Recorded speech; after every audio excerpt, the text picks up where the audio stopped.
Hi everyone, hope you're well. I'm going to be doing my next little project, which is my other washing machine drum, or the bigger washing machine drum that I was kindly given by a neighbour. So what I thought I'd do is bring you along to show you how I do it, in case there's people out there that are a bit stuck on what to do, that sort of thing. But again, this is only how I'm going to do it. My other one, as you've seen, has been quite a success really. At the various meets and that we've been to, works great every time. Marty Cuff has done one, put baffles on the outside, which has given him a more efficient burn. But working in the wood trade, metal for me is difficult to come by, or I have to pay a premium for it. So I'll show you what I'm doing, and we'll do what we can. Hope you enjoy. So, wait, no fancy editing or anything on my videos, as you probably well know. So yeah, let's take a look, and I'll show you what I've done and what we've got. So this is the drum. It is 450mm high, about 18 inches, and it's about 16 inches across here. It's about 20 overall. You can see that we've got this big thing in the middle that was obviously sat on the on a shaft with a bearing in it to enable that to spin. So I will have to cut that down lower to get more air into the bottom of the fire. But as you can see, there's holes at the bottom all the way through there. But yeah, so I've just washed it, hoping that this was soap powder going to come off, but it looks like some sort of spray paint in there. So I'll probably have to give it a trial burn, see if I can get some of that off, see exactly what it is. What I've done with the top, it was a little bit all over the place, a little bit wavy, so I've just bent that over for now. You can see that not very well, but best I can do with my woodworking tools. So that's going to be that. And then what I have picked up is some more of these plate straps or restraint straps, which are used for roofing, that sort of thing. Hooks over the wall plate, and this gets screwed down the wall. Heavy duty, galvanised, about 4mm thick, so should last a while. And what I aim to do is exactly as I did on my other one. Whatever height I decide, is that will get screwed or bolted through and cut off here somewhere. And obviously that will be one of the feet to lift it off the floor. I'm not sure whether I'm going to do 3 or 4. I have 4. By the way, these are readily available from online, any roofing supplies, and I think they cost me £1.60 each for a 4 foot length, 1200mm. Plate strap or restraint strap is all you've got to ask for, and that's what you have. So they're only a couple of quid a piece, and they're really strong and should do the job. So what I will do is I will get to work on height and get this cut down, get a couple of bolts put through, and I will bring you back at the next stage. So we'll see you in a bit. Right everyone, just brought you back. I've just temporarily just screwed this on here with some self-tappers, just to set this up so that I can kind of use this as a working template. And what I'm going to try and do is leave these long, bend these over the top, and I have another one like so. I think I'm going to use 4 of these, so I can kind of bend them over the top, and then there'll be another one here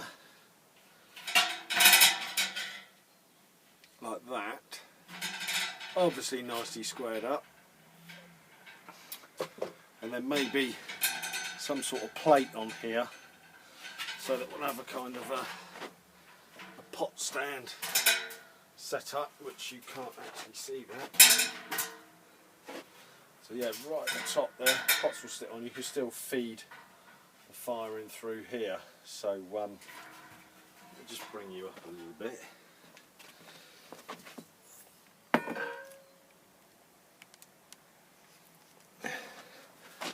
There we go. So yeah, the idea is, I don't know if it's going to work yet, but that will sit up there somewhere. Another one on the front, bent over coming in. Another one on the back, coming in. And obviously this could be pot stand, because Paul, Mr. Forest Prepper, does like to keep the fire going, and the flames well, you've obviously seen the previous videos. So I'm going to get that done and get these temporary fixed on, and we shall see what that comes out like. But like I say, we still have quite a bit of room there to get through to the fire. For any novices out there, when you're bending these, obviously you do need to make sure, let's just turn them around, you can sit them both on the floor there, that this bend here is absolutely bang on, just so that we're dead level. You can see that this one is a bit higher than this one, but that will, once we get these will move relatively easily to fix some sort of plate on the top. Like I say, I don't know how this is going to work, or if it's going to work, but I'll get it set up, get those bent over, and we shall see. And the way to bend these over, I found, rather than just brute strength and trying to bend it, you're never going to get that 90 degrees. So I do use my metalworking vise, not a woodworking one, just so that we are, I don't need to show you with a square, but we're getting that somewhere near what like that one is. If anything, that one's come out better than the pre-formed bit. So yeah, please put that in a vise. You can just see there is a mark under there. I'll put a mark on like so with a Sharpie there, and set that to the same level in the vise. But then, rather than putting it in a vise and trying to bend it, because again it will just arc and form a curve, if you actually use a hammer and drop that in the vise, put that right to the top of the jaws, and then you can bend it and hammer this point here, and then it will, like I say, form this. So hope that helps you guys. Let me get this one bent, and I'll get them screwed on, and we'll see where we're at. Catch you in a bit. Okay everyone, I brought you back. This is what I've come up with so far. Just take some joist hangers really, and just cut them down, and just again temporary screwed them on over here as a kind of a pot stand. Let's see if I can get a better angle on that. So we've got plenty of room in here. I need a pointing stick. Oh, plenty of room in here to get wood in. What I may do is, with, excuse me, some more of these hanger straps, is cut them down and bolt them. My filming is so rubbish. And bolt them underneath. I'll tell you what, let me set you up on the tripod. That's better. Right, as you can see, these straps on, I mean there's a fair, that'll take a fair bit of weight on it, but with the heat it may deform these slightly. So if I cut some more of this down, get some more of these, and actually bolt them up underneath, could even possibly utilise this bending as well as more like an angle bracket to reinforce that, and maybe bolt a couple up through there. Obviously we've got the screws just protruding at the moment, but that would be flush, so maybe if I put one of those through there, that might do the job. Yeah, we'll see what we go. I'm running low on resources. Like I say, I don't have a lot of metal bits lying around, that sort of stuff.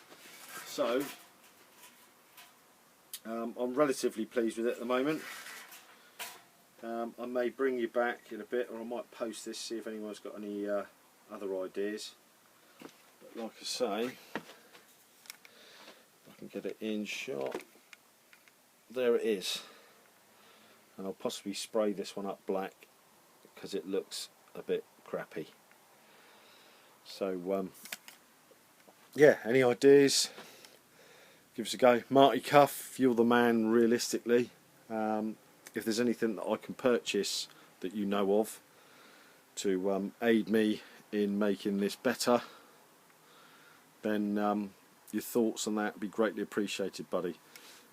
This is the start of the wood pile for Forest of Dean. I've got, as you can see, it's a right mess, but there's various bits of wood and pieces all over there. Also, Scott, I got your message, 3-inch oak. Yes, I've got pieces of oak. I'm not sure if the 3 inches square will definitely be 3 inches wide, but they might only be 2.5 inches thick. And also just here is some walnut, which is about 2 inches square. So if you want some walnut, I've got some of that. Yeah, let me know your thoughts on that. Really looking forward to the Forest of Dean.